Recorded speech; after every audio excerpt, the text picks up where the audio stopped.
Hello, my name is Dr. Paul Cottrell. I'm recording this on July 18th, and I want to talk about the semiconductor industry and how it is changing and how it may affect the overall broad market, like the S&P 500 or Russell. 1,000, 2,000, 3,000, all right? So let's talk about one of the big chip makers, NVIDIA. Now, NVIDIA has been, for year to date, been starting to decline since May. Okay? Here's the chart for NVIDIA, and you can see that it's been going down here. And that's been happening since May. Now, why is that important? NVIDIA has a lot of contracts to the hyperscalers, the ones that are building out these servers for AI. Now, who are the major customers for the hyperscalers? The server, the ones that are owning the servers and the ones that own the property for the servers, own the land. So you have companies like Blackstone that own, I think it's Blackstone. I always get BlackRock and Blackstone confused. I think it's Blackstone.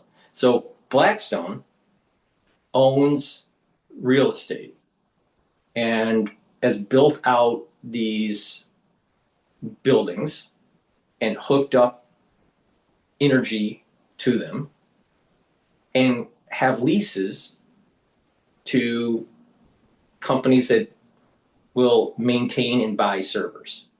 And these servers have these chips, and these chips are really important to do this computation for AI, artificial intelligence.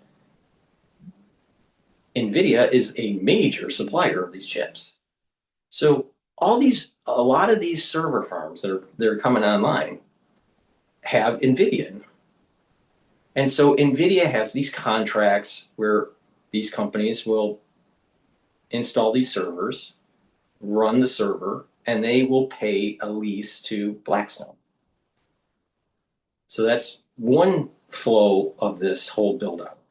Another flow is that the actual server company has contracts with OpenAI and Anthropic and others to run the models, to build the frontier model, to run and maintain the model, and to do the querying.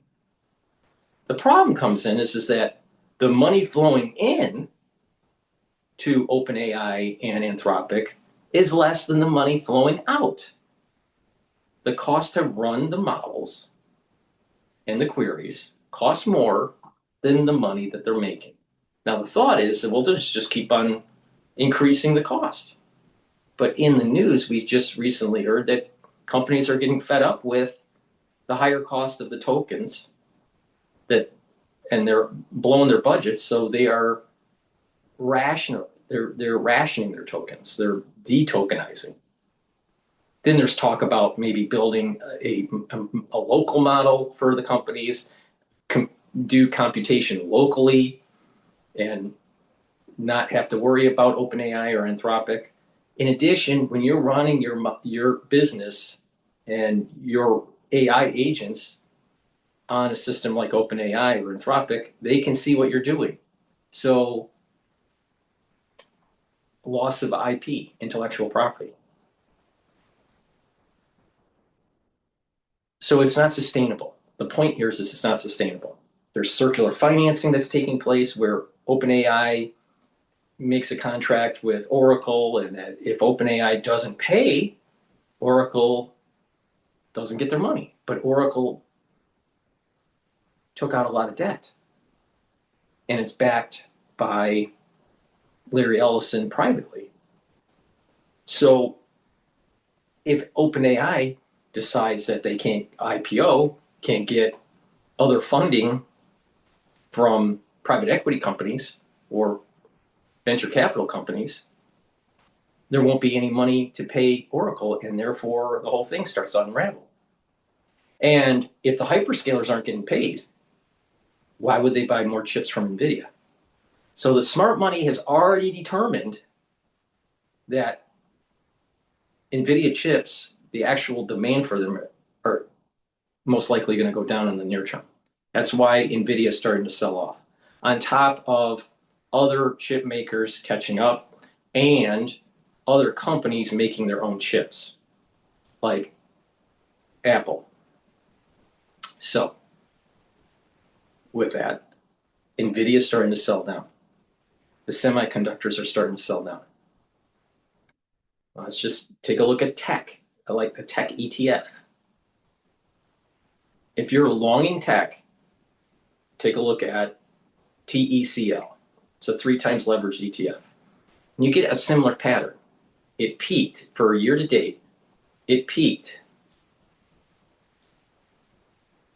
June 2nd. And it's starting to sell off. Now let's take a look at semiconductors, because tech is tech, and semiconductors is a little bit more tied to the hardware. Year to date, for longing the semiconductor industry with an ETF SOXL. This is to long the semiconductor industry. So if it was going good, it would be going up. What do we have? A similar pattern. It's starting to sell off. And the peak was June 22nd. So NVIDIA started to sell off, then tech started to sell off, and then now semiconductors is starting to sell off. What's happening is that there's a slow deflating of the AI bubble. But it's not called the burst. It's not going to be a burst. It's really a slow deflating of the bubble. And smart money is moving out of the Mag 7 and the semiconductor industry, on top of the news that's coming from China that they're building out more effective models and making their own chips. So there's competition from China. So the semiconductor industry is starting to sell off. The tech industry is starting to sell off. NVIDIA is starting to sell off. Oracle is having a problem. Microsoft's having a problem. So the suing from Apple with OpenAI, so there's conflict that's happening. A lot of people are rumoring that Microsoft may sue OpenAI. So the reasons being is inability to actually have their models perform the way it's supposed to. But that's rumor. So, but the point here is that there's infighting that's taking place. There's circular financing.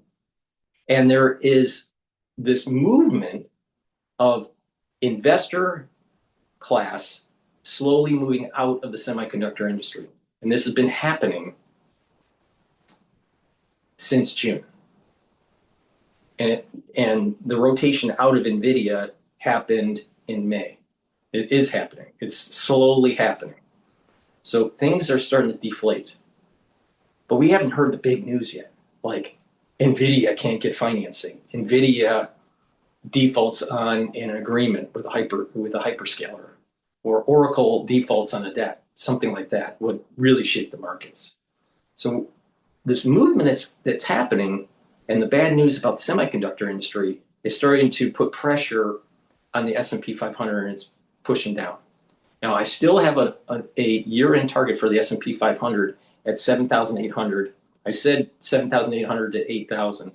But after looking deeper into the semiconductor industry, I'm having that target at 7,800. And it could be as much as 7,600. So I'm readjusting for year-end for the S&P 500 anywhere from 7,600 to 7,800. I don't think it's going to hit the 8,000 because of this issue. Now, what's interesting is what's happening with the energy sector starting to go back up because of the war in the Middle East. So this war in the Middle East is presenting itself as some cover for institutional investors to slowly get out of the semiconductor industry and move into treasuries or move into more defensive equities. As this movement is taking place, there's going to be some sell-off that's happening in the S&P 500, some rebalancing, and then it should start marching up. So we may see a 7,400, 7,300 S&P 500 before it starts marching back up to 7,600 or 7,800. I don't think by year end it's going to get to 8,000 because of this tech issue. Now, what I'm going to do is tactically, if there's a big sell-off in the S&P 500, short the S&P 500. And then if it gets to those support levels, and I will go over the details of that in a different video, then tactically long the S&P 500. And then also positions where I'm shorting the semiconductor industry and the tech industry.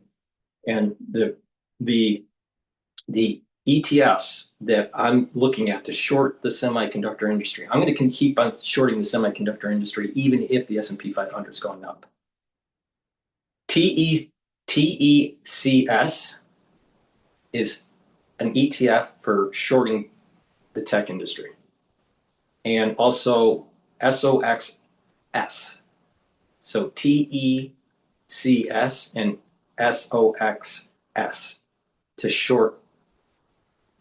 And I'm also looking at USD, which is an ETF, not for currency. USD, which is a long for semiconductors, and the short for that positioning would be SSG. So I recommend if you want to short semiconductors, look at SSG,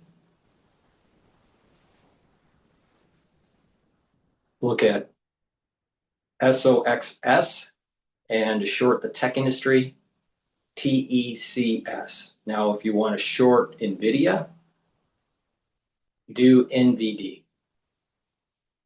All right, so those are the ETFs that I'm looking at to short. But sometimes you may see a position where someone comes on the news networks and it kind of pumps up the market, and it's kind of a dead cat bounce. These stocks in the industry will go down. But what will happen is they'll go down and then retrace a little bit and then come down even further and then retrace a little bit and come down. So as it's coming down, you want to short the tech industry or the semiconductor industry or NVIDIA. But beware of these retracements before it comes back down. If you want to play the tactical move, you want to long it and then close the position and short again. So that's the reason why you may want, during the sell-off, if you really want to pay attention to the market, you can capitalize on the retracement. But if you want to be just a little bit safer, just keep on shorting the semiconductor industry. Then as individuals, as the sell-off happens and money is rebalanced, then the S&P 500 will start to stabilize and then start to march back up. So at the very beginning of this, shorting the S&P 500 and shorting the semiconductor industry may be prudent. Then things start to stabilize for the S&P 500, but the semiconductor industry keeps on going down. Now, it's an important feature here that a bulk of the returns the last 2 years for the S&P 500 have been in the Mag 7. But this year, it's non-existent. And we're at about 8% return or so, somewhere in there for the S&P 500. I haven't looked exactly what the number is, but it's around 8%. It would have been 12, 15, 20% if the Mag 7 was doing better, but they're not, and people are moving out of it. So it's not dragging down the market as bad. So this is the reason why I'm saying that the bubble is going to burst, but it's really not bursting, it's really deflating. And that the contribution of the Mag 7 with the S&P 500 is much less in terms of the actual return that we currently have on S&P 500 relative to 2024 or 2025. But you can tactically short the whole industry or certain companies. And I think this is the time to do it. I think this is the time to do it. Okay. What I want to do is play a video that shows you what I mean by this retracing. Websites your competitors don't want you to know, part two. All you do is go to this website, and it lets you find out exactly how much your competitors are making. Okay. I'm going to start there for the benefit. Now, this is Bloomberg, and this is Ives, that he dresses like a clown, all right? And he's been pushing the AI gravy train for a long time. And he had a fund and series of investors, and then all of a sudden he decided to partner up with a bank, taking almost a marketing analytic role. Well, wait a minute, you had a fund that was managing people's money. You were the boss, and then all of a sudden you're merging with another entity and diluting your power. Now, why? This just happened. Now, think about what's been happening with the semiconductor industry. The semiconductor industry started to sell off. When? June. When did NVIDIA start to sell off? And Oracle, we're talking May. He had cash flow problems. He had investors, I suspect that he had cash flow problems, and he had investors that wanted to pull out of his fund. And so to keep on promoting the narrative in hopes that things are going to get better, he's partnering up with another company and has diluted his power as an owner. Why would you do that? And if the things are so great, the same issue. Why would people sell you gold if it's so precious? So he's found a safe haven with another entity while the semiconductor industry and the AI industry is starting to fall off the cliff. But he will continue to pump up the market. And as people listen to this guy, as the semiconductor industry and NVIDIA and Oracle are starting to sell off, and people are starting to question about Anthropic and OpenAI, as it's starting to sell off, people like him will start to pump it up. Well, it could get better. They're cheaper stocks now, and there'll be a little bit of a retracement. But the reality is, OpenAI and Anthropic have poor business models. They can't make money. There's no possibility that they can make money. And because of that, they'll sell down some more. Now, I'm sure that the really important money managers out there that are moving money around the world, that are already exiting the semiconductor industry, already exiting the AI industry, are smarter than this guy and better dressed. So keep in mind, there are going to be people that are going to be pumping up OpenAI and Anthropic, even though they have poor business models. But the smart money is shorting. And if you listen to me, you will make money. Don't trust this fucker. Because if everything was hunky-dory, why did he have to partner with someone? Because he sees the writing on the wall. And he was trying to save his own skin. Now, what does this sound like?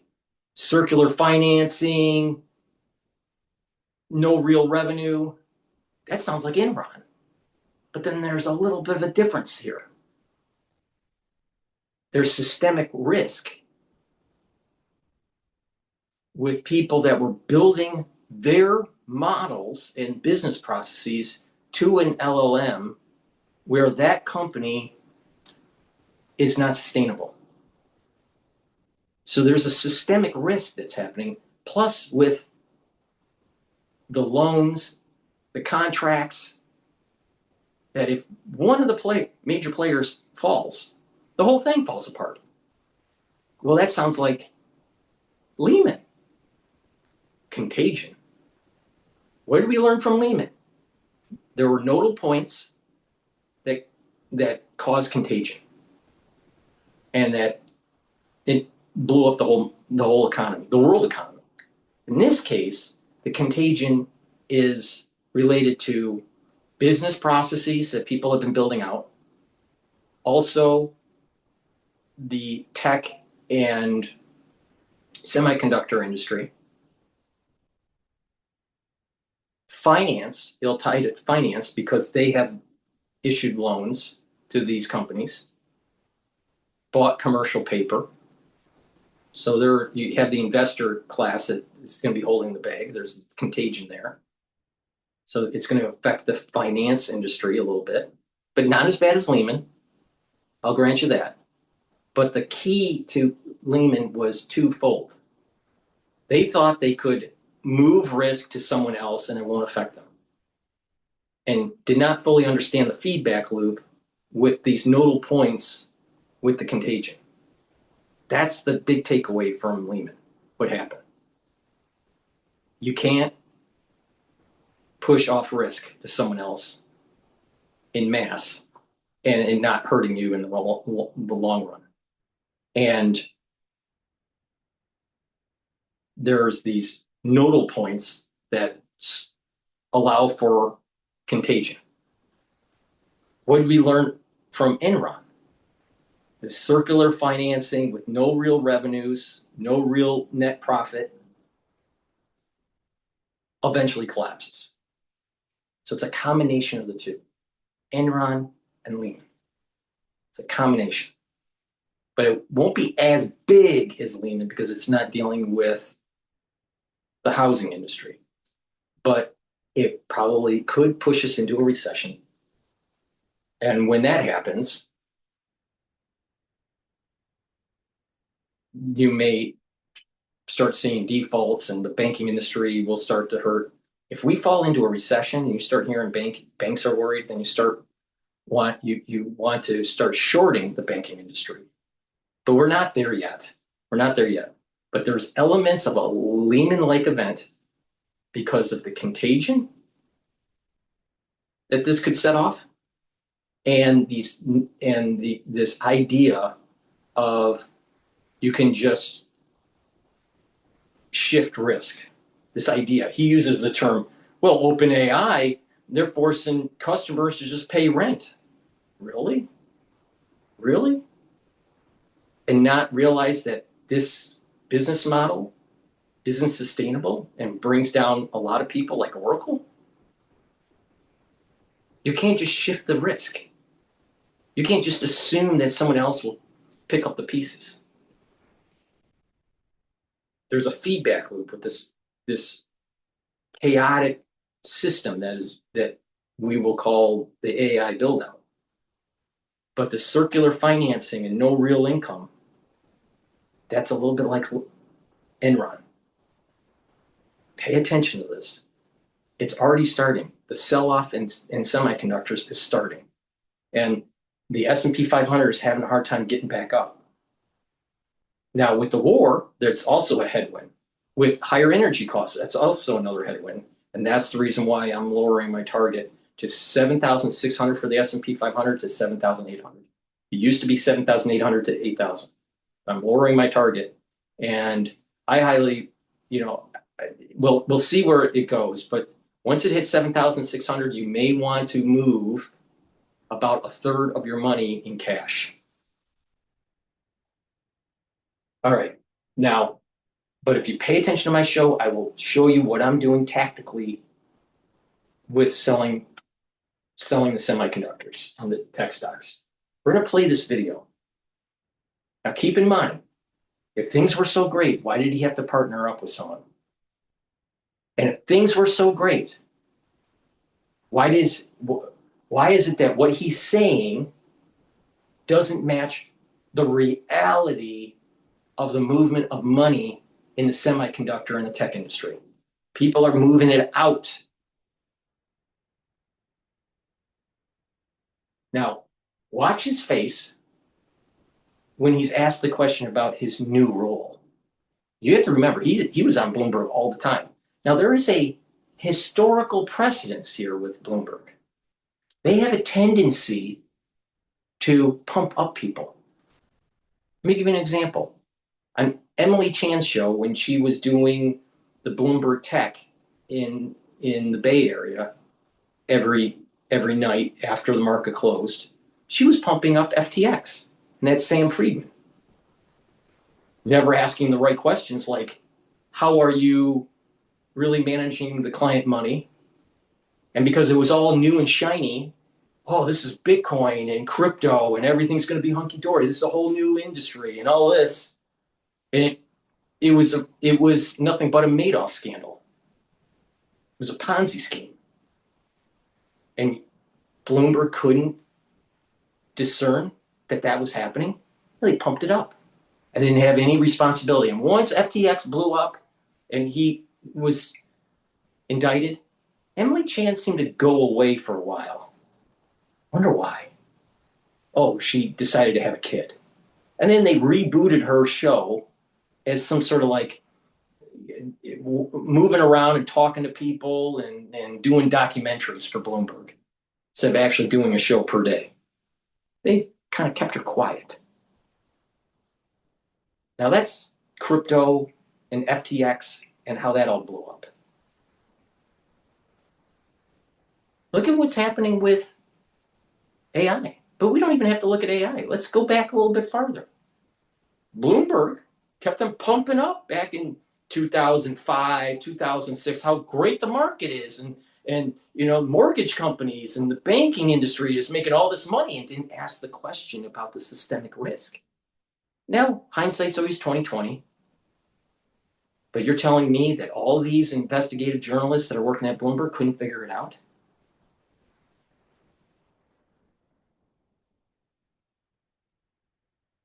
Same thing's happening with AI.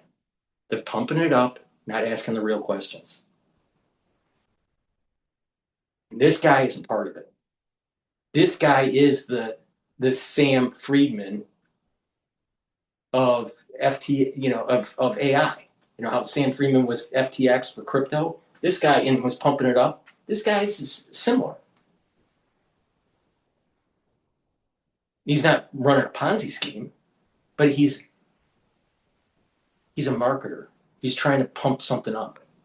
It's not even real. It's not sustainable. Anyone with just an ounce of corporate finance background will realize OpenAI and Anthropic do not have sustainable business models for the way they're set up. But if things are so good, why did he have to partner up with someone as the semiconductor industry is starting to sell off, as the AI industry is starting to sell off, as we're starting to see stress with the hyperscalers?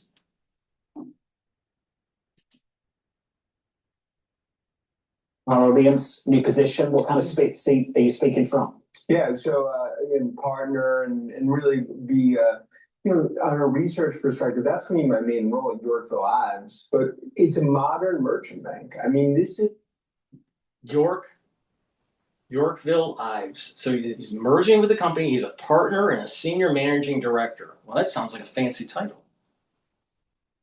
And it's a merchant bank. So you're going to loan some money. See, this is kind of like, sounds like Lehman all over again. The big companies started to pull away, and these little companies were starting to put more injection money as they tried to pump up this retracement. This is what I'm talking about with the retracement. It pumps up the semiconductor industry a little bit, and then all of a sudden it sells off. Let it, and then short the damn market. There are going to be sharks that are going to be eating him. Watch.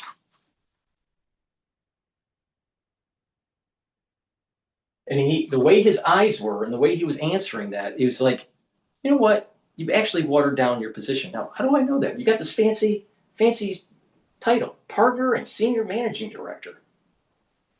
Yorkville Ives and Co. It's like a merchant bank. Really? Well, wait a minute here. Why do you need to do that? I thought you were going to make so much money in your fund. Oh, it's starting to fail. So he's got to find some money to kind of help pump it up.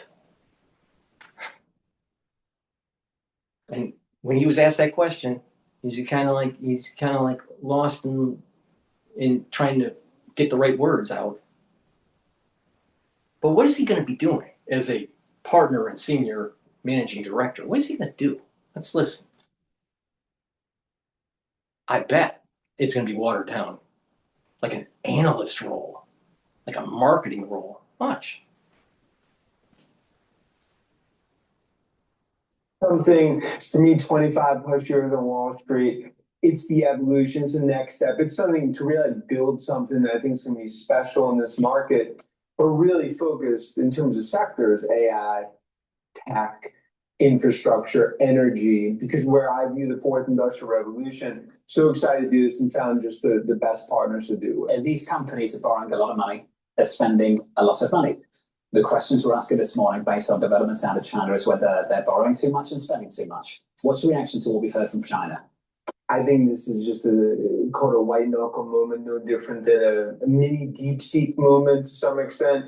The reality is, like, look, models, you're going to have. If that's the case, then why? That just came out yesterday. This whole issue with China. White knuckle moment. All right, if it's a white knuckle moment, then why has NVIDIA been selling off since May? Why is it that Oracle is having problems? Why is it that OpenAI couldn't go IPO? Because they couldn't find any investors. Why is it that Anthropic has to scare everybody to try to get a $1 trillion evaluation with their Mythos model? If things were so great, why did he have to partner up with Merchant Bank? Energy, I agree with, but that's been going all the way back to the Rockefeller days. That hasn't changed. That's why I focus so much on it. But AI, there's going to be a big sell-off here.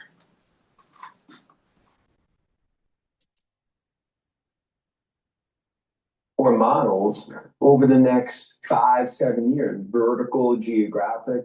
The reality is that it's Anthropic and OpenAI's world, and everyone else paying rent relative to the models. Gemini clearly narrowing the gap. China, you're going to continue to see, very good models come out of there, but it's my view. But they're going to be paying the rent, really?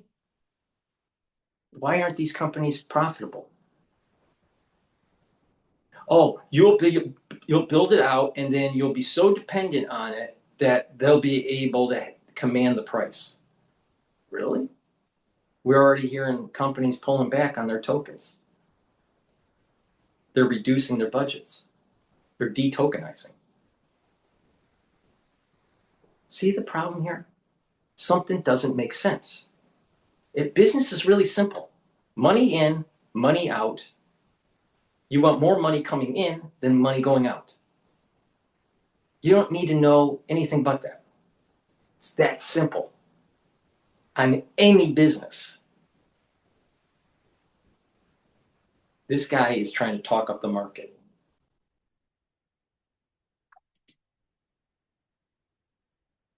Broader spending, the trillions of dollars spent that you're seeing in AI, it's less about the models, it's about the data, it's about ultimately the build out. And I think that is something that it's all about the build out and the data. Well, wait a minute. Most of that data are businesses. They're building agents or individuals running queries to help them improve their workflow. So it's about the data. But wait a minute. That means that you really don't have control of your IP. And so there's going to be a big rush to just keep it in-house or just not do it.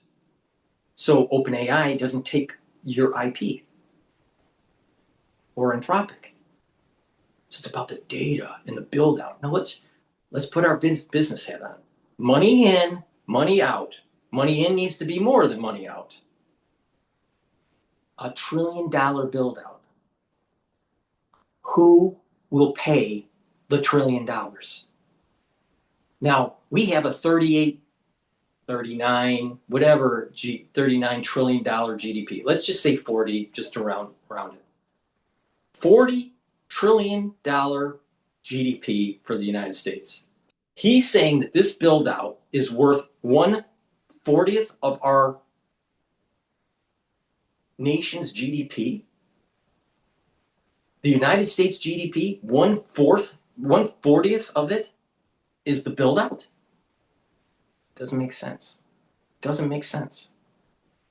Who's going to pay for that $1 trillion build out? Where's the money? Okay, maybe a hyperscaler can make 20 billion, 30 billion. The software industry that took a long time to mature is about 1.4 trillion in activity revenues. And we've spent $1 trillion just to build out AI that has not been proven out. See the point I'm making here? Doesn't make sense. It doesn't make sense. How will OpenAI and Anthropic and companies like them be able to charge their customers enough to be able to pay for the $1 trillion build out? So let's think about this for a second. Now, granted, let's just say every single person in the United States uses OpenAI. Just this is simplified. But let's say every person decides to use, let's say, OpenAI and Anthropic. And there's $1 trillion build out. Now, there are other companies, but I'm trying to simplify it. So there are about approximately 350 million people in the United States. So everyone, the little babies and the grannies, are using it. Let's just assume that, which is not the case, but let's just say, so you have $1 trillion out there that have to be made up somehow. That's a billion. That's $1 trillion. That's a lot of zeros. Million, billion, trillion. All right. And there's 350 million people in the United States. That means that every single person in the United States would have to pay to OpenAI or Anthropic $2,857.14 to justify the $1 trillion buildup. Now, who is going to be paying that service fee? Most people won't. And that number is much higher because not everybody is using it because of their age. So the number is probably double or triple. So it's probably $3,000 to $6,000 per person. Who's going to pay that? And it's not something that once you build it out that it's all hunky-dory. The chips burn out. 10% of the chips burn out within the first 18 months. And because of chip design, they're obsolete within 3 years. So you got to build out some more. And it's always more and more and more and more. It's not sustainable. It's not a sustainable model.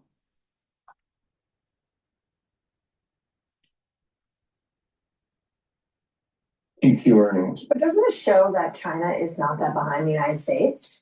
They're neck and neck when it comes to AI development. I think for the first time in 30 years, it's not even a question that US is ahead of China when it comes to tech. Now, when it comes to models, in terms of the more of a commoditization, open source, and the way that they're going after it, are they ahead when it comes to robotics, when it comes to energy? Yeah. But there's one chip in the world fueling the AI revolution, godfather of AI, Jensen, NVIDIA. And I think what you see from hyperscalers, what you see from OpenAI and Anthropic, this is going to be an arms race. But I don't even think there's a question where the US is relative to China. When these moments happen, you'll see jitters, white knuckles, stocks will sell up. Why is China able to do it cheaper?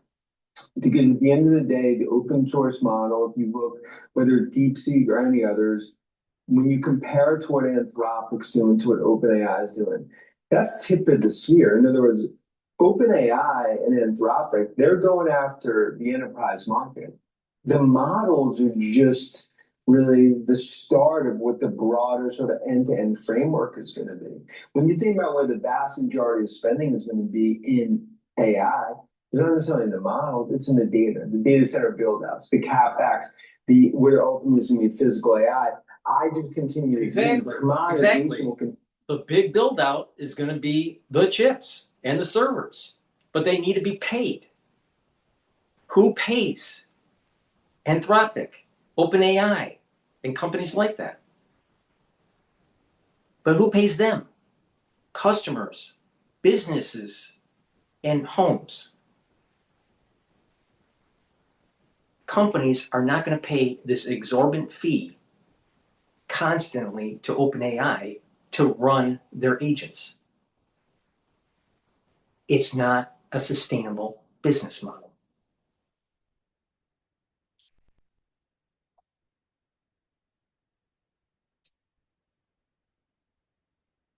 It happened on the models. I don't get as sort of nervous when movements like There's this the happen. spending phase. Can we talk about the end phase? And I know this is really difficult to do. Supposedly, it's cheaper for them to make the models because they're probably pillaging and using an LLM like Anthropic or OpenAI to help build their model through inference. So it's cheaper. That's one way to do it. I believe that's how DeepSeek does it. I'm not an expert at this. I don't want to be an expert at it. All right, I'm an expert at other things. But the point here is they can do it cheaper with the calculations to build out their models, probably through inference. But they're also figuring out ways to use older chips to get maybe not the same performance of the model and the same performance of the calculation, but good enough. It's like the 80-20 rule. You really need to be 100% of an LLM or of a hyperscaler, or maybe you just have to be 20%. And maybe that 20% is a lot cheaper than to get that extra. I'm sorry, that 80% is a lot cheaper than get that extra 20%. So the point I'm making here is that there's probably a subsidizing that's taking place with the government, and they are doing inference and using cheaper chips. And since things are subsidized and there is a desire to be catching up, there's a will to catch up, they figure a way. And OpenAI, and to his mission, OpenAI and Anthropic are hoping that the bulk of the money that's coming in the near term will be coming from enterprises. Well, wait a minute here. So the majority of the haul to be able to pay for the $1 trillion build out, even if you try to break even within a 3-year period, is going to be on the backs of enterprises. They're going to be paying $30,000 a year or whatever. I don't think that's going to happen. I really don't. I really don't think that's going to happen. And you're going to have business owners going, why am I spending all this money? Why do we have a budget of, why are we spending $2 million a year on tokens while you're only getting 3% improvement in business processes for the far majority of the companies out there? Now, when you're talking about AlphaFold and scientific discovery or using these models for mathematical computation to understand the cosmos, that's a totally different world that we're talking about. But for like regular business, tell me, what business really needs AI? Not a scientific big pharma type business. I don't know, like a regular business, all right, let's say you have a pizzeria. Do you really need AI? No. What about a clothing store? Do you need AI? No. What about a car wash? Do you need AI? No. What about if you have a app company that analyzes health data to warn you if you're going to have a heart attack or not? Do you need AI? No, you can code that without AI. Would AI help with the code? Maybe. With vibe coding? Maybe. That's a big maybe. But how many companies are like that? Not too many. the far majority of the companies out there are somewhat boring companies, but yet those are the ones that drive the bulk of the GDP in the country. Most businesses don't need AI. So when you have let's say you're a funeral home, do you need AI for that? No. What about a nursing home? Do you need AI? No.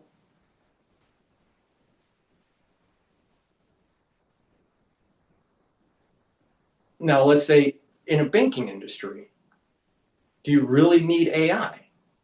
Well, really not, because you can use machine learning to do the same stuff and you don't have to pay Sam Altman to think. I mean, literally, their business model is, we are going to force you to pay us so your company can think. I don't think it's sustainable. But what it is that Silicon Valley has run out of good ideas. And they just keep on fake it until you make it, fake it until you make it. We may actually see Oracle go bankrupt within the next 3 years. There is a decent probability of that happening.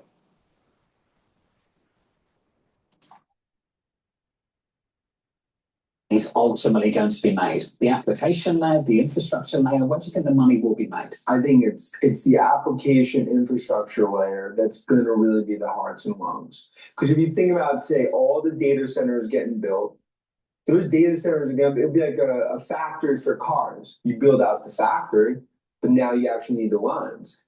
What's the operation?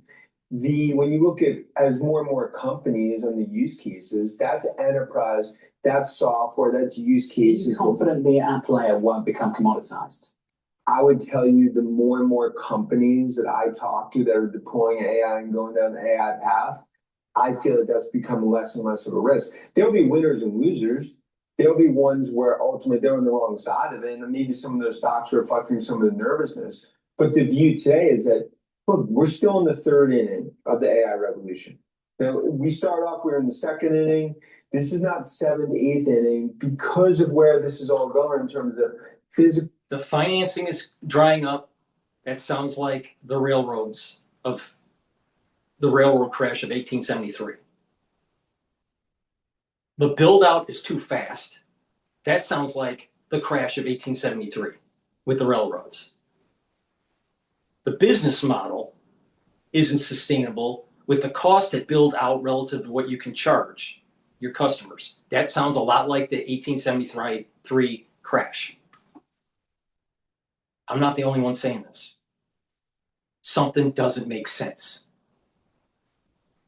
Now, these servers, once you build it out, it's a little bit different than the internet. It's a little bit different than the actual railroads, because once you built the railroad system and the lines, they lasted. You have to maintain them, but they last for a long time. A locomotive engine lasts for a long time if you take care of it. Once that fiber optic cable was laid, it lasts for a long time. With these data centers, there's a 10% burnout rate within the first 18 months. And the chips are only going to last for 3 years because of obsolescence. So the data centers depreciate pretty quickly. And then you have to not just depreciate physically, but what will happen is that you would have to buy new chips every 3 years or every 5 years. Now, that's a good business for NVIDIA, assuming that the hyperscalers have a customer that pays on time, which they don't. If things were so good, why is Blackstone starting to pull back on some of deals for renting out facilities? Why is it that they're slowing down on the construction of Stargate? Maybe they built out too much. Why is it that Meta is deciding to rent out space on their servers? Sounds like they built out too much, and that Meta needs some cash flow. And then we're going to just build applications off of this AI system, and that it's going to be commoditized. And not only that, NVIDIA is starting to see, you know what, there's too much exposure to the hyperscalers. We need to make a chip that actually goes into a PC. And so it's going to get rid of that dumb client, that dumb client server methodology that he was promoting, and it's going to move local. And people are going to have their own model that they're using that's proprietary, and that they will be in control of their own AI agents, and therefore they're controlling the costs. Now it's going to cost money to build out their models and their agents, but they're in control of it and not beholden to some sort of emperor of AI, aka Sam Altman. Now, will AI be around and be useful in society eventually? Yes. But nowhere near what he's saying in the short term. And many companies that have built out so fast, they will feel the same pains as what we felt in 1873 with the build out of the railroads. There were commercial paper that was being issued that weren't backed by real deposits with these banks and trusts, and it blew up. So it was the financing. Once that stopped, the railroad crash happened and affected the rest of the economy. So here comes back the contagion that I was talking about. You're going to have a crash, and it's going to bring down a big part of the market that could potentially lead us into a recession, similar to 1873. The probability of 1873 revisited is higher than what he's saying is going to happen. There's probably a 75% chance of an 1873 crash than utopia. So you got a 75% chance of crash. You have a 25% chance of this clown saying that we're going to live in utopia and everyone's going to be paying $3,000 a year to Sam Altman. Really? Or Anthropic? No, I don't think so. I don't think so.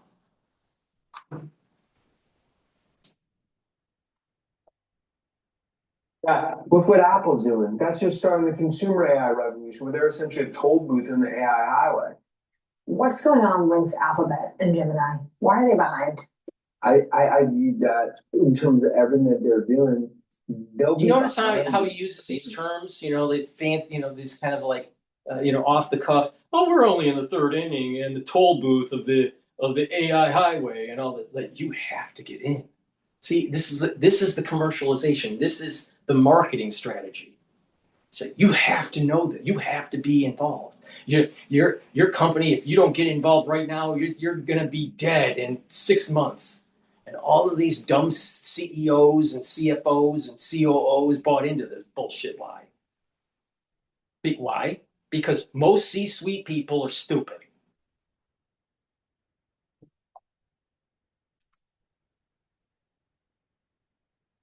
But the reality is that their end-to-end framework, from cloud to Gemini to what's happening on search, they can catch up pretty quickly. And I just think they've narrowed the gap much more than anyone would have thought. And it goes back to a year ago, New York City cab drivers bearish in Alphabet.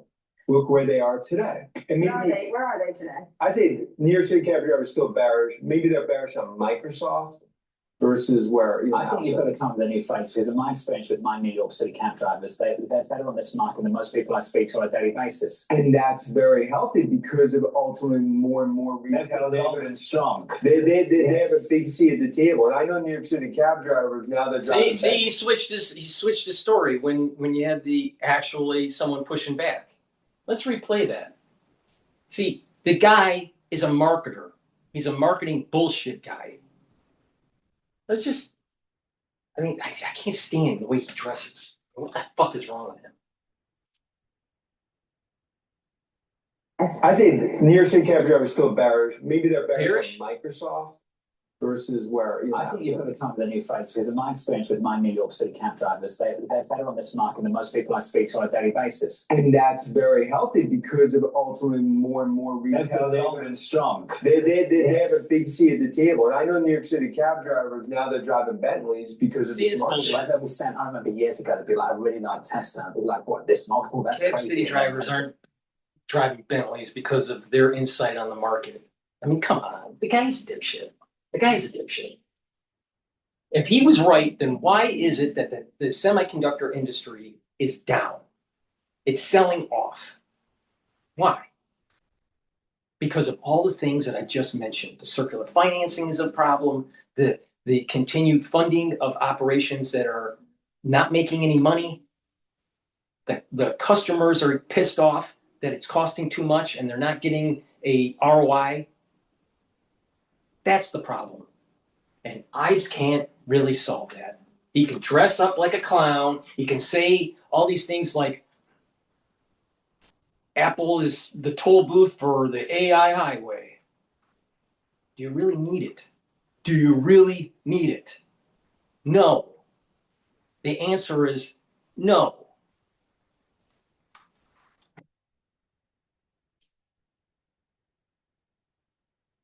To the moon, up and to the right. And that's why a lot of them are driving Bentleys. Right. Yeah. Right. Trucks. Or Cybertruck. And many of them don't know where they're going anymore, which is its own problem. That You know, is, are they connected to the phone now? No, Like, I had an the experience addresses, the recently even GPS. worse. A taxi driver took my phone and said, do you mind if I keep it up here? And I just only needed it for 5 minutes. I was like, I need it back. I have calls coming in. He's like, I need it for the whole ride. and then there are times like, why are you taking the Holland tone? You should be taking it off. Yes. And then you have to Yes. start to, I don't know where to go. it's an issue. I know. Dennis, good to see you. Great. Thank you, sir. No dress code at Yorkville. We're gonna be dressing more and more color at Yorkville Labs. I do. Do they know that? They do know that, and I think this is all. He had to partner up because he knows that as the semiconductor industry is selling off, he needs to find a safe haven. Please go to my store, the-studio-reykjavik.com, and get the Manuka honey lozenges or the orange splash lozenges. They are made from structural nanosilver. It'll help to create the secretions that you need to protect your oral pharynx for the cold season, for the allergy season. And guess what? We have this problem with the fires from California. And there's fires from California, there's fires from Minnesota, and there's also fires from Canada. So it depends on where you live in the United States. But there's a lot of particulate matter in the air, and many states are in unhealthy conditions. So it's really important to protect that oral pharynx. So get the lozenges to do that. Also, you can use the Cleanse or Max 35, gargle with it about 20 seconds and swallow it. That will help to protect your oral pharynx and boost up that innate immune system. Very important, especially with what's going on with the fires. And the gels. You can get the structural nanosilver gel in the tube form, or you can get it in the quick dispenser form called Renew. They're dual purpose. It'll help to heal a lesion quicker. You can use it as a daily skincare and lightly coat your nostrils. If you're cleaning the house, if it's during the cold season, if it's during the allergy season, or when you're dealing with going outside in this particulate matter issue with the fires. It'll help to protect. And this is really important because if you breathe this stuff in regularly, this particulate matter that's in the air from the fires, what will happen is it'll disrupt your epithelial lining in your oral pharynx and you'll have an upper respiratory infection. You don't want that. In addition, when you breathe this stuff in too much, it'll get into your lungs and it'll cause problems with breathing, and it may cause problems with cardiovascular. And if it's chronic, this could cause inflammation, cause disruption of the barrier of the vascular system around the alveoli, pro-inflammatory cytokines and other proteins, and this particulate matter may get into the bloodstream and start causing havoc to other organ systems, including your brain. because when you have this pro-inflammatory state with toxins that are in your blood, your blood-brain barrier may dilate a little bit and then leak into the vascular system of your brain and cause inflammation. You don't want that, trust me. So it's really important. Get the gels, lightly coat your nostrils, gargle with Cleanse or Max 35, and get lozenges. And use them to help protect the oral pharynx. A lot of people are going to have pulmonary problems in the next month to 2 months.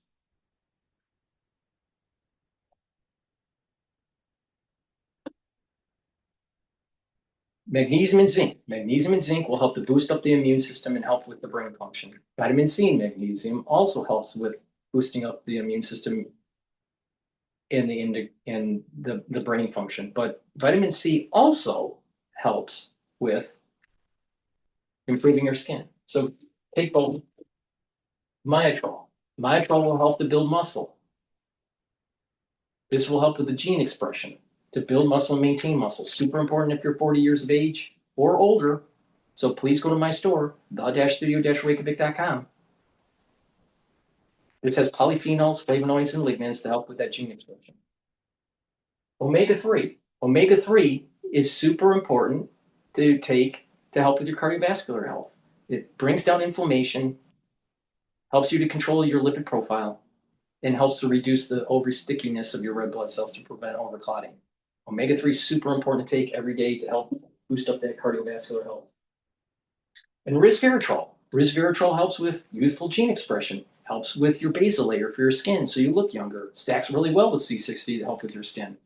Resveratrol helps to get rid of senescent cells to help with that youthful gene expression. And resveratrol soaks up free radicals and boosts up your energy by improving the health of your mitochondria. You want to look younger? You want to be younger? Guess what? Take resveratrol. And vitamin B complex. If you're 40 years of age or older, get vitamin B complex. Why? Vitamin B12 protects your neurons. Vitamin B complex revs up your cellular metabolism, so you have more energy. And the first 4 B vitamins in this complex will help the mitochondria so it produces more ATP. And guess what? When you have more ATP, your cells perform better. Super important. Please take the vitamin B complex if you're 40 years of age or older.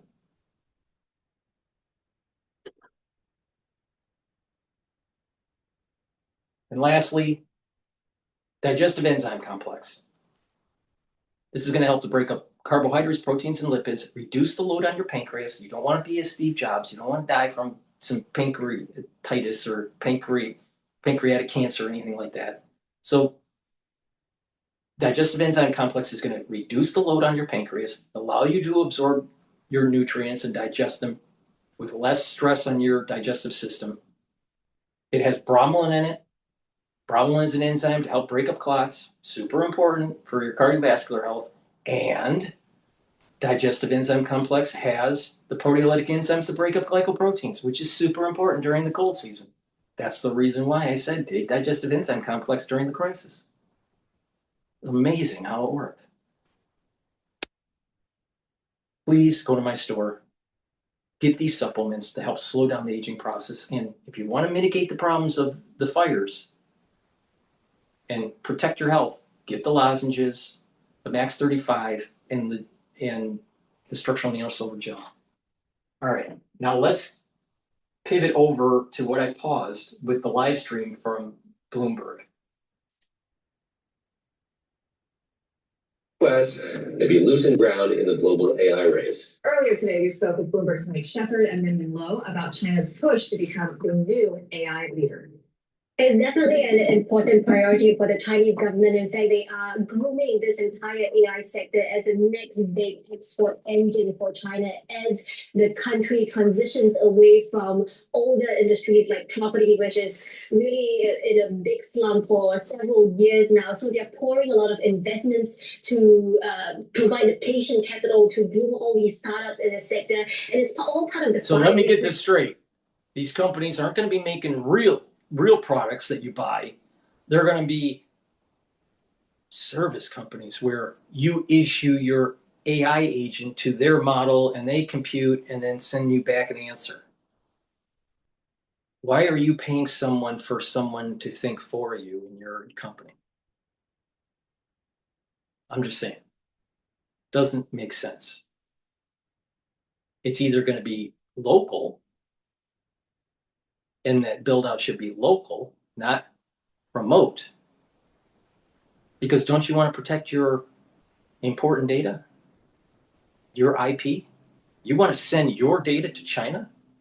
I mean, Sam Altman is bad enough because he's going to look at that data and say, you know what, he'll see patterns, and they can go, well, we can create an application or a software that will help you with that type of industry.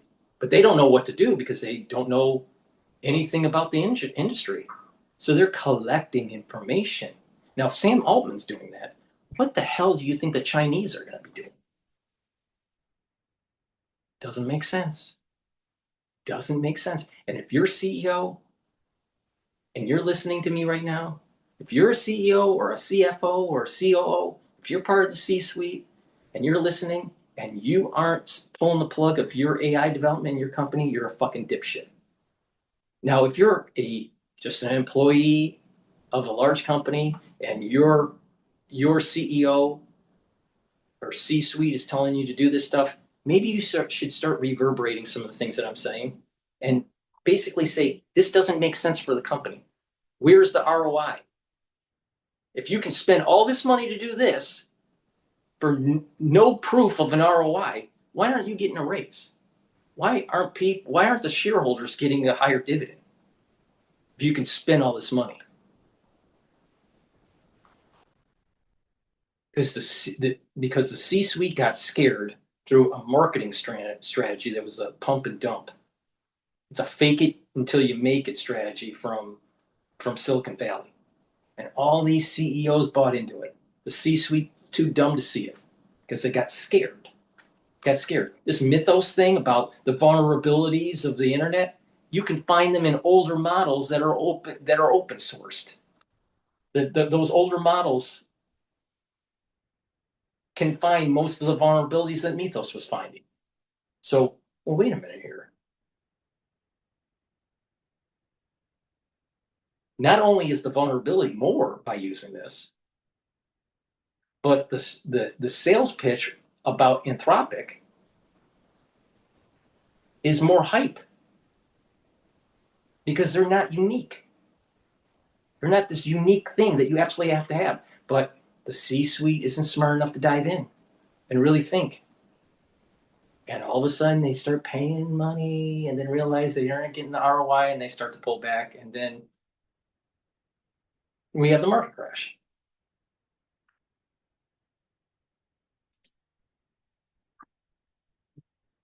China had laid out early this year, right, in March at the two sessions. They have an AI plus plan where they want to encourage adoption of AI across all sectors of the economy over the next decade or so. And just to give you a sense of how important AI is, this World AI Conference in Shanghai is in the 9th edition. And I remember in the early years, not many journalists would even bother attending, but now it's a completely different story. Even President Xi himself came to town to grace the event personally. And this really represents an upgrade to the status of this event, which in the last 2 years, it was attended by Premier Li Qiang, who is the #2 leader in China. And President Xi gave this big speech this year. A lot of it was, of course, also a veiled message to the US as well, because he talked about how when it comes to AI governance, the world needs to take a multilateral approach. The world needs to learn from one another, and AI development shouldn't be a solo development of one country. And all of the Chinese state media, you look at the Communist Party mouthpiece, People's Daily, they've been publishing editorials about how tech and AI should not become a monopoly. It should really be treated as a global public good that is shared with the rest of the world. So again, President Xi positioning himself as this leader of the global South, advocating for Britain. And you know what? When OpenAI was a nonprofit funded by Elon Musk, the whole idea was that it was going to be open sourced. The whole idea was this was supposed to be a public good. And in some reason, Satan got in charge of OpenAI and decided to turn it into a private entity.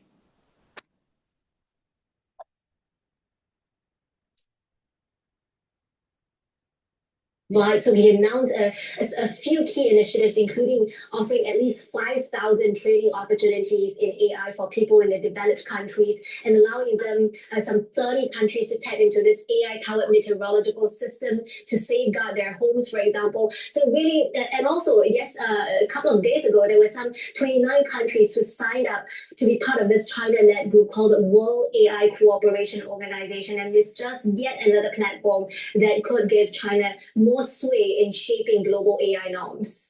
Mike, how does this impact American companies? I mean, obviously they're already down the road with a lot of these investments. They can't claw them back at this point, but they have to be looking at this and being very concerned. Is there a way for them to pivot? And then you also have the Trump administration starting to talk about having a new regulatory. So it's selling off. They're talking about the market selling off.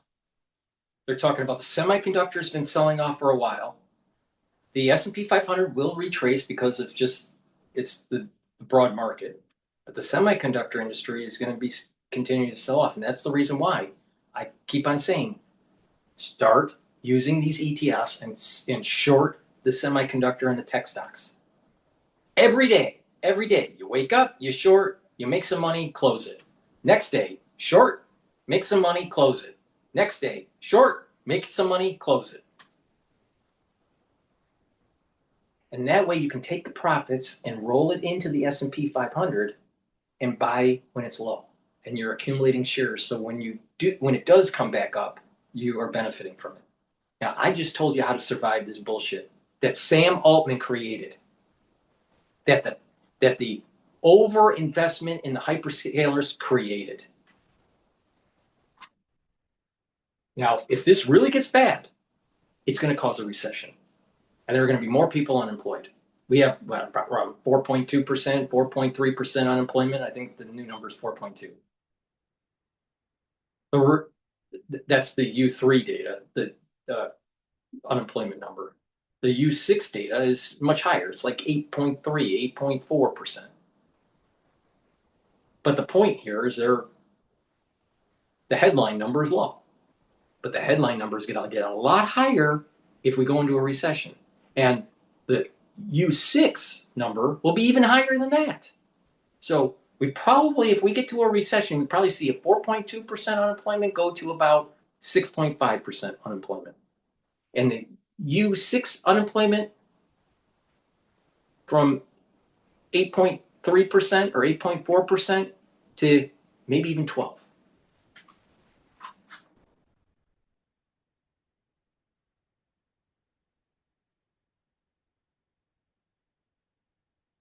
For AI, does that compound the difficulties American AI companies could now face?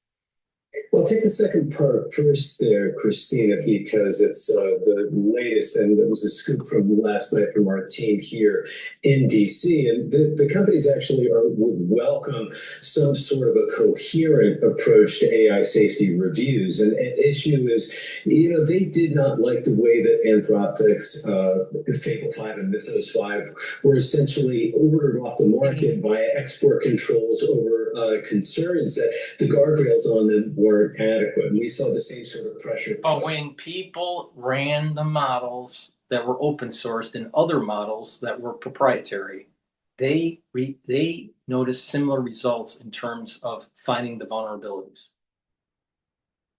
So Mythos isn't as powerful as people are saying in relative terms. It was a strategy to have Anthropic get $1 trillion valuation before they go IPO. Before Mythos came out, their estimated valuation was $380 billion. After Mythos fiasco and the fear that was created, it ended up going to a potential $1 trillion market, all with smoke and mirrors.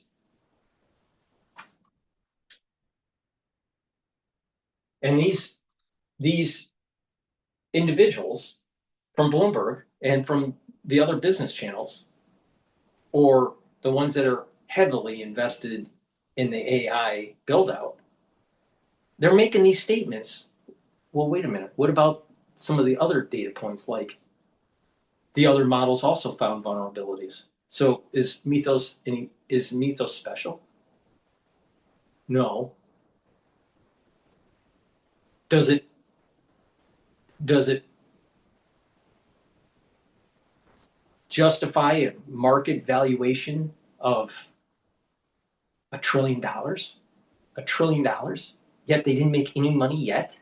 Look how long it took Apple to become $1 trillion company. Look how long it took Chevron or ExxonMobil to become a $1 trillion company. It takes time. You don't just instantaneously become a $1 trillion company. Look at what happened with SpaceX. It's a major sell-off. Wait, there's going to be another sell-off too once individuals start exiting that are in the lockup. But once they start exiting, it'll go down even more. I suspect it'll go to about $100 a share, maybe $94 a share before it would be a good buy. But the point here is just that these individuals are just making statements and they aren't really paying attention to what are the other models, how do they perform with the vulnerabilities?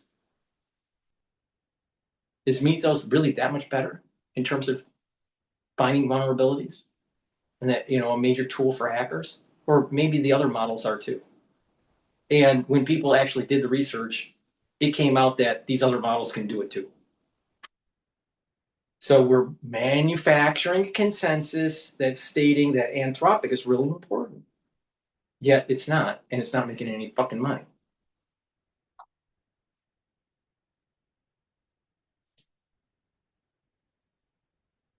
OpenAI, but the companies had felt that it was overboard and also kind of ad hoc in the approach, and they would like to see a more coherent framework. And what's taking shape is, a FINRA-like model, one that would resemble what the broker-dealer industry on Wall Street faces, that it's an industry funded and not industry run, but industry certainly has a lot of input to how the rules of the road are set. And in this case, it would be the safety testing. And that would give them a little bit more of, a clear path forward when it comes to dealing with the government and how far they can take their models as they develop them.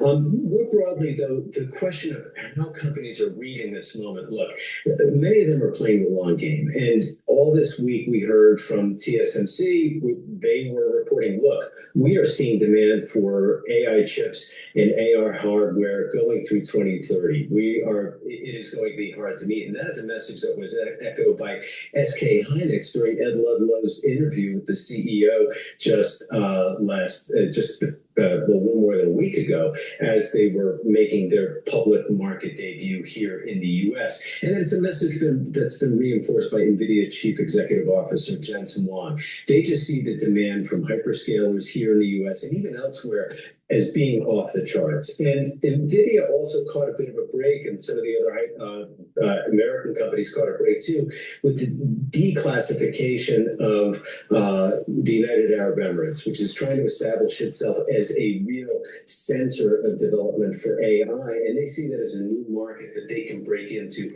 and try to export the American tech stack. But really, you do see this contrast of visions of Xi Jinping laying out something that is very multilateral, and President Donald Trump arguing one that is very much America first, and it really doesn't have all. Now, think about it.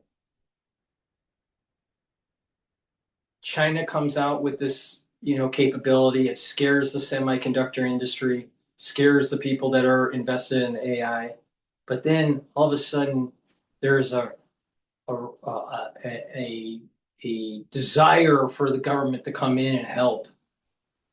So maybe we're seeing a bailout starting to come out where Oracle can't pay their debt, or AI can't pay their bill to the servers. And all of a sudden you start seeing sovereign wealth fund concept to bail them out for the sake of national security.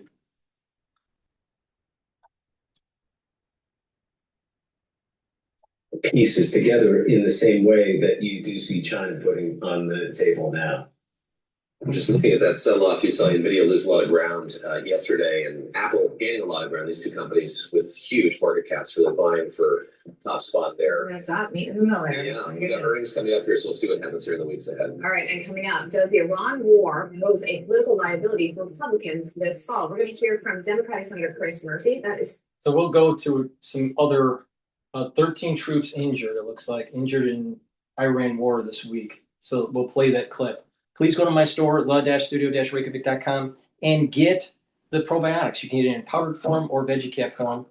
A good probiotic is really important for your health. It's going to help with sleeping. It'll help to improve your gut biome, your absorption of your nutrients, improve your immune system at the gut level, reduce inflammation, help with your metabolism. Good health starts at the gut. Get my probiotics. Also, clarity factor helps with brain function, helps get rid of that brain fog and allows you to concentrate. Over time, what will happen is you'll have positive neuroplasticity. Your dendritic connections will improve. You'll think faster and have better memory. This is very important to take every day. Good night corn millet helps to get into the 3 to 5 cycles of REM sleep and deep sleep to consolidate memory, detoxify your central nervous system, and be well rested. It has tryptophan, melatonin, GABA, and passion flower. Do this every night to slow down the aging process. Good sleep every night helps with brain function and helps to slow down aging. Vitamin D3, it's a dual purpose. It's going to help with bone density, help with your cardiovascular health, help with your immune system, and help with the gene expression of your cells, because vitamin D3 is a gene expression cofactor. Please go to my store and get the great supplements I offer. Use discount 5, you get $5 off. It's the-studio-reykjavik.com. The link is in the description. Go to my website, get the great products, help support the work that I do, and get healthy. And short the semiconductor industry. All right, let's listen into live now. Right now, I do want to get you the latest on the U.S.-Iran conflict, as there have been so many different developments here. Popping that up on your screen, that is a live look over the Strait of Hormuz at this hour, as, again, we get to the latest information coming in from a U.S. Central Command, as they now confirm at least 13 American service members have been injured over the last week, but all of them have survived, and the remarks come after Iran claimed that it had launched an attack on a U.S. base in Syria, capturing and killing American troops. Well, CENTCOM says that did not happen. You can see the post right here from U.S. Central Command, as they Iranian forces claim that they attacked that base in Syria and captured or killed American troops in the process.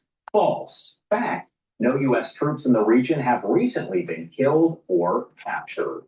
Now, there are also several different developments that are coming in, as we know the U.S. has launched its 7th straight day of strikes there on Iran, as talks have, of course, stalled there. Central Command saying that it hit surveillance sites, military logistics infrastructure, underground weapons storage, and maritime capabilities. U.S. forces employed fighter aircraft, aerial drones, and warships, in addition to other assets. CENTCOM continuing to hold Iran accountable at the Commander-in-Chief's direction while fully enforcing a naval blockade against Iranian ports. Now, we've also heard from I-24 News English that Kuwait is saying Iran struck another power and a desalination plant, warning that it will respond decisively. So it sounds as though Kuwait will be responding. Now, we also know here that Iraq, Jordan, and Kuwait have said that they have received missile fire that they've intercepted from Iran. So much happening here. So I do want to bring in a friend of the show to discuss it all. We do have Javed Ali. He is over at the Gerald R. Ford School of Public Policy at the University of Michigan. He's worked with the FBI, the Department of Homeland Security, and the Defense Intelligence Agency. Thank you so much for taking the time to be here with us today to help break all of this down. Josh, good morning to you. Good morning. Well, first off, I want to talk just a little bit further here about that situation there, as we're seeing that those attacks have been essentially put forth by Iran. Missiles fired at Kuwait, Iraq, Jordan. What do you make of the fact that these Gulf Arab nations that are the neighbors of Iran are being fired at as well? So Josh, here we are now into what looks like a replay of the type of fighting that happened in the early days of the conflict after February 28th. So if your viewers remember, almost immediately once in the aftermath of Israel and the United States attacking Iran, Iran basically opened fire on the rest of the region and conducted the types of attacks that we're seeing now. The Iranians were doing that literally within minutes or hours of being attacked themselves on February 28th. And then for those first few weeks, that's what the conflict looked like. So Iran is basically using the same playbook that they used months ago. And I think one of the interesting questions is, despite the amount of strikes that the U.S. and to a lesser degree now Israel have conducted against Iran, Iran still has a significant amount of military capability through the ballistic missiles, the drones, and the cruise missiles that either they hadn't used before, that weren't targeted and destroyed or degraded. And so this fight will continue to go on for a while because both sides are still armed fairly significantly. And one thing that's interesting is you do get a lot of information that comes out of Iran, especially from Iranian state TV, just like what we heard with that attack on the U.S. base in Syria. But we later learned that that base was actually one that the U.S. had withdrawn from back in February as Operation Epic Fury was getting underway. So how exactly do you sort through what is accurate and inaccurate provided by Iran? Because I have to imagine that 99.9% of what Iranian state TV is putting out is false. Yeah, we've seen in the past that information coming from Iranian-controlled media or government-controlled media is often highly unreliable and bombastic, and it seems like just deliberately false. And is that because they are just trying to shape the narrative and boost morale and play to internal audiences? They're not really concerned about providing facts externally. That's probably likely what's at play, and why they chose to target the Entente garrison in Syria, which had been in years past a pretty important outpost for U.S. Special Operations troops for counter-ISIS operations and other missions in that part of Syria and the region. Maybe they thought that there was still a U.S. presence there, and they decided to target it and use weapon systems. But yeah, you always have to take what comes out of Iranian state media with a grain of salt because it is often not accurate or unreliable. And we're always asking the folks watching here what they think about the specific subject here. So the question that we're posing, what concerns you the most about the U.S.-Iran conflict right now? And Javed, I'm not sure if you can see it, but it's there on the bottom of the screen. And the options are the war escalating, the safety of the U.S. troops, higher gas prices, and global economic impact. So if you want to vote, all you got to do is scan that QR code bottom right-hand side of your screen, or to make it a little easier, go to livenowfox.com/connect, and the votes are just coming in, so there's not more than a handful at this point, but 77% say the safety of the U.S. troops and 13% the war escalating, 10% saying it's the global economic impact. For folks out there who have heard a lot as we talk about the economic impact, hearing a lot about the Strait of Hormuz, which, I mean, if we're being honest, you didn't hear as much about prior to Operation Epic Fury. But can you kind of explain how that factors in here as you have the U.S. saying, we are the guardians of the Strait of Hormuz, but you have Iran saying, no, we are in charge? Well, now here we are 4 months into this campaign, and it looks like the key disagreement between Iran and the U.S. is that very issue. Who is going to control the Strait of Hormuz? What will the system of that control look like? Will Iran be allowed to charge tolls or fees for ships coming in and out of the Gulf through the Strait, or will the U.S. do it by maintaining a military presence in the region, which is obviously already there? But there are costs associated for both sides for doing that. And on the U.S. side, going back to some of these poll results you shared, there are still 50,000 plus U.S. Military personnel scattered throughout the region, either on military bases and in parts of the region, or now on 2 carrier battle groups and other naval platforms in the region. So the safety and security of those personnel for either this mission to take control of the strait or to keep engaging in these military operations against Iran. I mean, this is going to be a significant issue. There's also a price tag associated with that well. It's already run into the tens of billions of dollars. So these issues are all intertwined, Josh, but what looks like now that this conflict is basically over who is going to control the Strait of Hormuz. No one's talking anymore about Iran's nuclear program or keeping the status of the clerical regime. It's all about control of the Strait of Hormuz. I want to talk a little bit more about what we saw essentially as we look back here to last January, I would say, maybe even December, as we were seeing protesters start to take to the streets there across Iran, not just talking about Tehran, but really in cities all over. And of course, we saw those protests kind of die down as more and more protesters were executed. And at this point, it does appear that those protesters are still being executed. We're just not hearing as much about it. And that could potentially be deterring other protesters from taking to the streets again. Well, in the aftermath of the beginning of the military conflict between Iran, the U.S., and Israel, we have not seen those images that we saw at the beginning of the year and at the end of last year, with Iranians being angry over all the economic and social and cultural issues inside the country. We saw the brutal crackdown from the regime where they basically killed or imprisoned thousands, if not tens of thousands, of their own countrymen.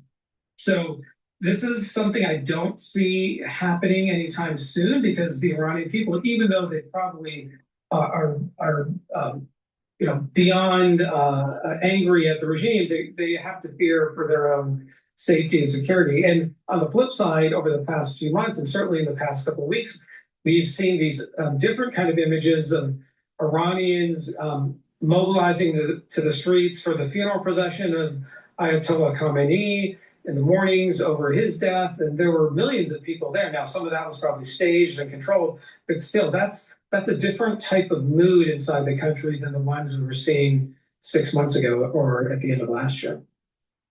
And what I want to do is actually pop this up once again, because this is a look at the post from Central Command. As we know, this is the 7th straight day in a row that the U.S. has been striking those different spots in Iran. What is that telling us overall about where things are kind of headed now? Because I have to imagine that there's a good likelihood that we're going to have an 8th day, 9th day, 10th day, and so on. Well, again, like as I said a few minutes ago, I do think this resembles now what we saw at the beginning of the conflict from February 28th to basically mid-April, where every day, both Iran and the United States, and back then Israel, were attacking each other. So here we are now into the 7th day. I agree, we're probably going to see this continue for a while. Is it contained, though, or will it escalate even further? I think that is also a possibility. And what happened to the memorandum of understanding that was agreed to about a month ago, and the 60-day clock for getting all the conditions on that hammered out? A month has passed, so there's only theoretically 30 days left for that MOU to be finalized. So is diplomacy has it completely stopped? And are the prospects for that MOU being finalized just over? That's an open question, but you don't hear either side really talking about restarting or kickstarting the negotiations to finalize the MOU. All right, I want to talk about some of the other topics here, because the U.S. officials have now essentially said, and this is coming from the Department of National Intelligence, that Hamas, we of course can kind of think back to October 7th, as Israel has been fighting against Hamas since the October 7th attack by the Hamas terror group on Israel. And we're hearing from the DNI that essentially it appears at this point that there are about 20,000 or more Hamas fighters that are out there. And some reports indicate there could be about 25,000 or more that exist at this point. And it does sound as though that's about the same number as we were talking about before October 7th. Break that down for folks, but also kind of explain the significance overall. Hey, Josh, you and I have talked about October 7th for many interviews in the aftermath of that attack in Israel and before October 7th. The general assessment, both from Israel and the U.S. intelligence community, based on public statements, was that Hamas pre-October 7th had about 20 to 25,000 fighters that either under current arms or they could mobilize if called upon. And if we are hearing now from both the DNI and Israel, because a senior general in the Israeli Defense Forces put that number out a couple days ago, about roughly 25,000 Hamas fighters. That shows that Hamas, despite all the pressure they were under for 2+ years in the aftermath of October 7th and a lot of losses, to include most of their senior leadership, that the group has maintained the strength of the organization. Now, they just probably backfilled and recruited new people to come into the organization. It's not like they didn't lose anyone for the past couple of years, but that just shows the viability of Hamas. It was not, quote unquote, militarily defeated despite all the pressure it was under. And here we are now into almost 3 years, coming up on the third anniversary of October 7th. And what is the future of Hamas in the Gaza Strip? And Israel's now occupied the Gaza Strip and has 2 combat divisions there. But it doesn't sound like that border peace plan that was supposed to come up with a long-term solution to governance in Hamas or governance in the Gaza Strip and removing Hamas as a governing force. That doesn't seem like it's made much progress. And of course, before I let you go here, another big question. We talk about Israel, so we also have to talk about the Hezbollah terror group over in Lebanon. As we take a live look over Beirut at this hour, you can see things remain fairly calm, at least from the aerial view that we have here over Beirut. I wanted to ask where things kind of stand. Are we still seeing a ceasefire there? Are we seeing the potential for really Hezbollah firing once again at Israel? Yeah, I think that could happen at any moment. But there was the ceasefire agreed to a few weeks ago between Israel and the government of Lebanon. Hezbollah was not part of that because they're not formally part of Lebanon. But just like Hamas, Hezbollah has thousands, if not tens of thousands of fighters under arms, still probably has a significant amount of rocket and missile capability that they haven't used or Israel hasn't destroyed or degraded through all the operations Israel has conducted against Hezbollah. So it wouldn't surprise me as well to see a resumption of that really intense fighting we've seen in different stretches in 2024 and 2025 and this year too between Israel and Hezbollah. We just haven't seen it recently, but it could flare up at any moment. All right, my last question here. I think I said the last one was last, but here's the actual last question. What are you going to be watching for as we talk about the U.S.-Iran conflict? We went into detail here, but specifically over the next hours, days, and even weeks here, what exactly are you going to be watching for? Well, I think we're going to have to watch to see how long will this continued cycle of attacks by Iran in the U.S. continue. It doesn't seem like there's any signs of that slowing down. Will these attacks also escalate and broaden and intensify in scope or volume? Those are things to watch for. And at the same time, will both sides kind of go back to their respective corners using a boxing analogy? And will diplomacy or negotiations come back to the front? And will the MOU get back on track? So sort of 2 parallel tracks of things to watch that may converge. I think we're just going to have to wait and see how it plays out.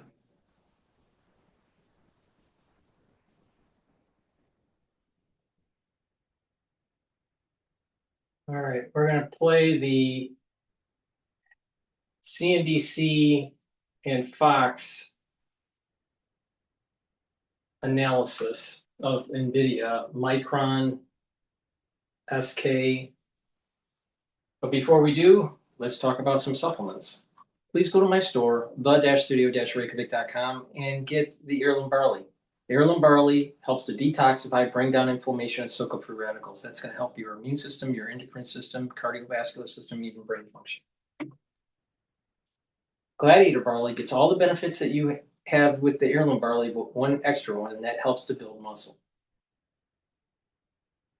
It's also important to help to detoxify your body regularly. You can do that with the barleys, or you can detoxify your body with taking zeolite. Zeolite will help to bind to heavy metals, toxins, and chemicals and allow you to urinate them out within 6 to 8 hours. Take 3 small drops underneath your tongue, drink filtered water, do that daily.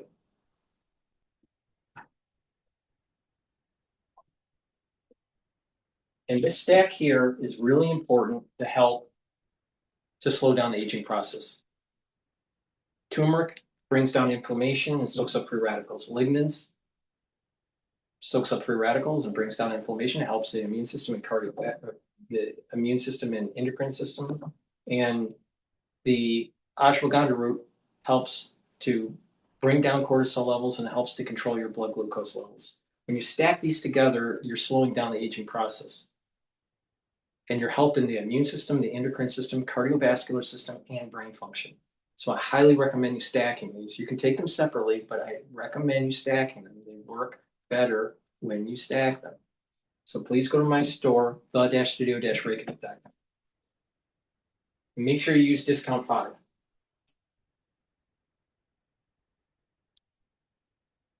Things. It seems like you've had a good run. Micron, AMD, SanDisk, Broadcom, Marvell, NVIDIA, Intel. I guess the story today, Tony, is that if China, we already knew China could do it cheaper, but if China can do it cheaper and better with their open source models, which was the story of this Kimi 3 today, then what happens to not just the margins at the OpenAI and Anthropics, but all the spending that corporate America is doing on those models, and therefore everything else that is powering the likes of the Microns out there, the SanDisk, is all of that going to have to come down because of what China's put out today? That's kind of what's happening, right? It's kind of another DeepSeek moment. Yeah, I think you're hitting on a good topic here, and I think what the market is struggling with is like, do the frontier model players have to pull back, or do they see this as like kind of a moment like DeepSeek where they actually are They're not paying attention. It's been selling off. The semiconductors have been selling off since June.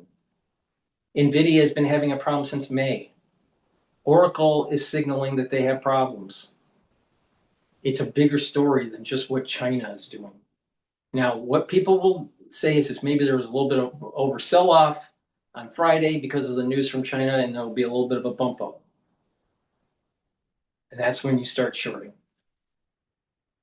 Because the overall trend in the semiconductor industry is down, not up.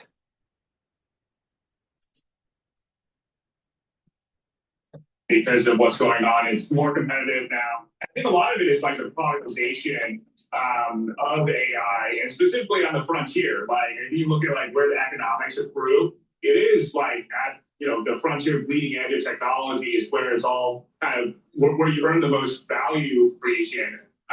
And then all the kind of smaller commoditization models, like I would say that those will be around. There's maybe usage of those, but I think that it's going to be less likely that those will earn the value of the whole TAM. Because Kevin, you actually added to a position in NVIDIA. All right. So what I'm going to do is I'm going to jump forward in this broadcast to this interview. How are you finding the time to send over all these meeting notes? I got a secret. I've been using Granola. What is Granola? So it's an AI notepad. If you want to take notes during the meeting, Granola can. And look, the semis, by the way, on track for their worst week since April of 2025.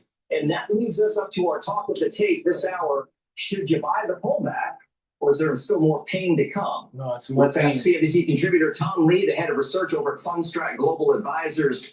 The chip trade, we've been calling it the epicenter, the tail wagging the dog of the markets, so to speak, for quite some time.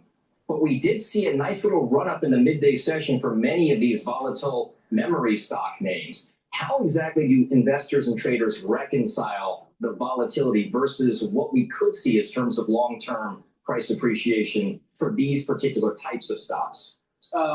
Yeah, Tom, I know it's been a very volatile week. If people have been long those names the last couple of weeks, it's been a rough ride, but these companies are at the center of one of the most important strategic initiatives for the U.S., which is AI and AI infrastructure. And that runway has years ahead, and they're going to report next week. So I think that this pullback's healthy because it kind of gets rid of trapped longs, right? and it reduces speculation. And we saw in Korea that it was a huge margin call week. But I would still stick with those. I think those names are going to bounce later this year. So I don't think that the trade is over, but it is just taking a beating. How much of the market structure as we know it today is causing some of these types of volatile swings that maybe in turn create opportunities, but at the same time create a good amount of angst and a good amount of discomfort with regard to just how people feel about whether or not this is a sustainable amount of momentum for the market?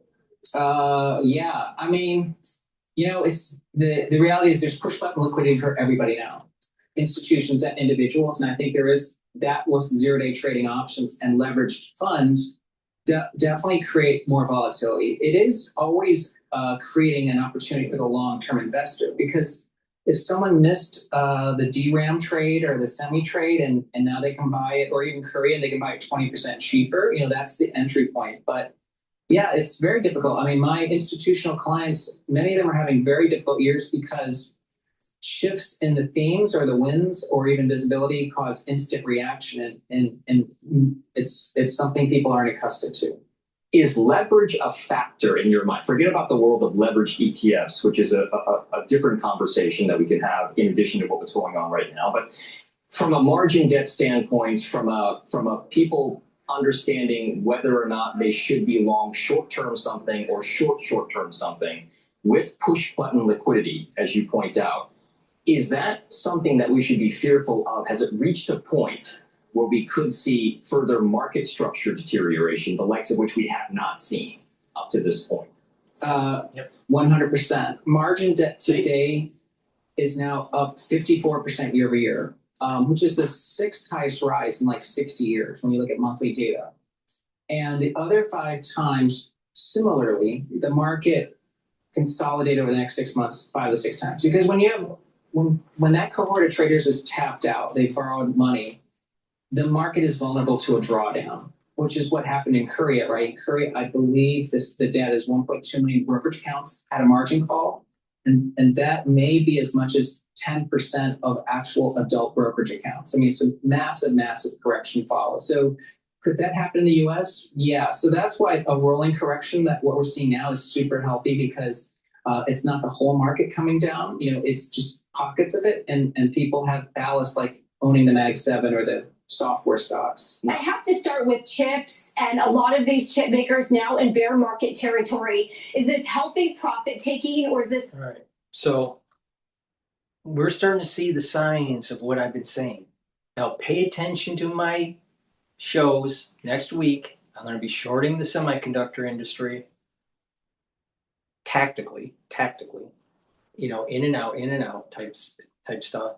And beware of that retracement. There's going to be a retracement going up with the semiconductors and the tech stocks, and then it'll come back down.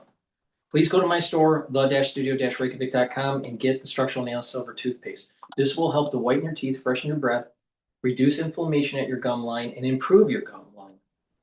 And with good oral hygiene, you're also helping your cardiovascular system and your valvular system. Super important for your heart and your vascular system.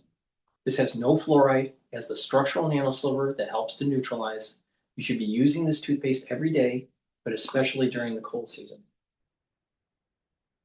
Now, I have collagen. Collagen is great to help with your skin, your nails, your hair, your musculature, your bone density, and your joints. Take it every day. Also take this with the vitamin C and magnesium, and when you drink the filtered water, take the collagen and have that vitamin C. It'll cross-link and help improve your dermal layer, so you'll get additional improvements on your skin when you take the collagen. Now, in terms of joint health, collagen is important to take if you have arthritis or a sports injury. Take it every day, and also do these exercises where you're opening up the joint up to the point of pain and open it up a little bit more, count to about 20 seconds, 30 seconds, rest, and then do the same thing again. Do that 3 times every day. And what you'll be able to do is open up the joint more without pain.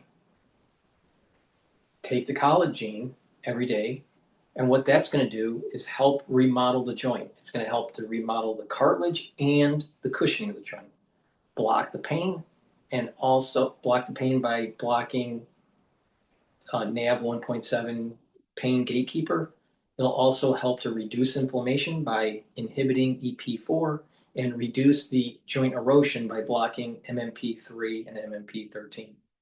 So collagen will help to remodel the joint.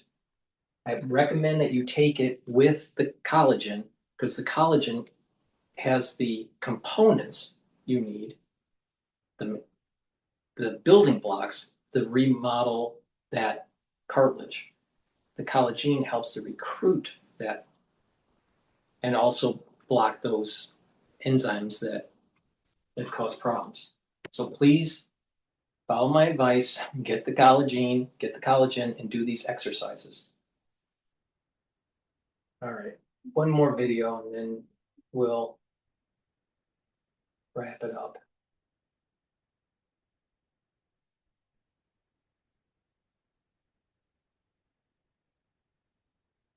Let's see here.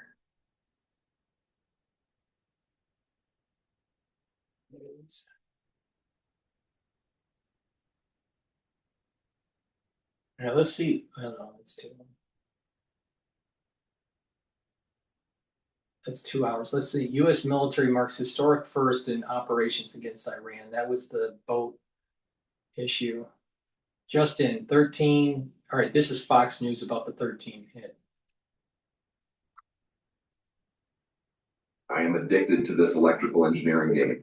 I downloaded it out of curiosity. Now I keep coming back to understand how things work. The Iranians also carrying out attacks on America's Gulf allies as the regime threatens to carry out a full-scale offensive. Lucas Tomlinson is live in Tel Aviv with the details. Hey, Lucas. Well, good morning, guys. The Pentagon says 13 U.S. troops, 10 soldiers, and 3 sailors have been wounded in action this week at various bases in the Middle East, likely from Iran's continued attacks in Bahrain, Kuwait, and Jordan, particularly a large attack on that base in Jordan, housing hundreds of U.S. troops and fighter jets. Now, the U.S. military has been fighting hard the last few nights, including a number of strikes around the Strait of Hormuz, trying to get more shipping through that critical waterway. Here's the former commander of the U.S. Navy's Fifth Fleet. I think what we're in the process of doing is making it impossible for the regime to control the Strait of Hormuz from that same landmass, from the islands, from the littoral area that borders the strait itself, and then further inland where the roads and bridges and railroads are at, their ability to move supplies not only around the country, but into and out of the country. U.S. airstrikes began on Iran on July 7th when President Trump was in Ankara, Turkey at the NATO summit, and when Iran hit those 3 oil tankers in the Strait of Hormuz, bringing an end to the ceasefire. Since then, U.S. Air Force F-35s, F-16s, F-15s, and Navy Super Hornets and their version of the F-35 stealth fighter jet have been the vanguard of the response, dropping 2,000-pound satellite-guided bombs and standoff missiles, destroying bridges recently around Bandar Abbas in recent days, Iran's largest naval and commercial port on the Strait of Hormuz. Now, shipping traffic has slowed to a trickle in this strait in recent days. To highlight how dangerous it is right now to sail through there, guys, U.S. warships have not attempted to transit the Strait of Hormuz in more than 2 months. U.S. naval blockade has returned this week. An Iranian advisor, the supreme leader we've not seen or heard from since his father and most of his family were killed on the first night of the war, warned, quote, if U.S. strikes continue for several more days, we will move into a phase of full-scale offensive operations. So we can expect more airstrikes from the U.S. military. There has also been at least 3 medevac flights carrying wounded soldiers in the Middle East, guys. Thank you, Lucas. Let me ask you a kind of a really big picture question. You know, we all remember a couple of months ago when all of this began, you and Trey were right there where you are right now in Tel Aviv, and there were constant missiles coming in. What does it tell us about the current capabilities of Iran that you're able to stand there in Tel Aviv and give that report and not have incoming missiles? It's a good point, Charlie. It's been months since Iran launched any attacks on Israel. In fact, you have to go all the way back to early June. Now, it has been noisier in northern Israel from Hezbollah, but the last rocket attacks into northern Israel was back on July 2nd. So it's been, knock on wood, relatively calm in Israel in recent weeks and recent months when you talk about the war against Iran. But as I just mentioned off the top, 13 U.S. troops wounded this week at various bases in the Middle East. What Iran is concentrating now on are those bases in Jordan, Bahrain, and Kuwait primarily. Just to kind of piggyback off of that, Lucas, it feels like this is a regime, obviously, that cannot be trusted. The way that we've seen the back and forth with these negotiations is a lot of that just bluster. They say they're going on the offensive, but to Charlie's point, if we're not seeing a lot of that activity, is that very realistic at this point? The problem, Laura, is that you're dealing with three different governments inside Iran. And some would say it's not even a theocracy anymore. It's more of a military junta. The IRGC, those generals have taken over the country. They're heavily involved in the business of Iran. Half the oil is owned by the IRGC. It's almost like dealing with the mafia. They've shown in recent days and weeks they don't want to give that up. And despite the best efforts from the U.S. military to open the Strait of Hormuz, we've really seen that shipping traffic slow down to a trickle. Not many ships going in and out, and certainly none in recent days using the Omani, that southern route. So it's very difficult. We've also seen from Iran that their magazines are a lot deeper than we expected perhaps just a few months ago. And we heard reports that 80-90% of their stockpile had been decreased. They continue to launch drones. In fact, just the other day in Kuwait, they launched 33 drones at that country. So U.S. military has its work cut out for them. Yeah, you're right. It sounds very clear that the head of the IRGC, Ahmad Bahidi, is not showing any signs, even being so hampered and destroyed militarily, that he's going to stop anytime soon. We'll continue to follow it. Lucas Tomlinson, great report. Thank you. Thanks. Be sure to like and subscribe for all the Fox News latest on YouTube and catch full shows streaming now on Fox One. Please go to my store, the-studio-reykjavik.com. Get the Boomer Boost. This is your multivitamin, but it also gives you minerals and other supplements that you need to slow down the aging process. It targets a multitude of systems. It helps your immune system, your endocrine system, brain function, musculature, your metabolism. It'll provide a steady burn of energy throughout the whole day with no spiking. Soak up free radicals, bring down inflammation. It's a great supplement to take every day, and I highly recommend taking it. Now, if you want to do the protocol that I do, take the Boomer Boost, the Max 35, the C60, the turmeric, ashwagandha, and lignans, and the probiotics together, and by doing that, you're slowing down the aging process. Do that every day, every day.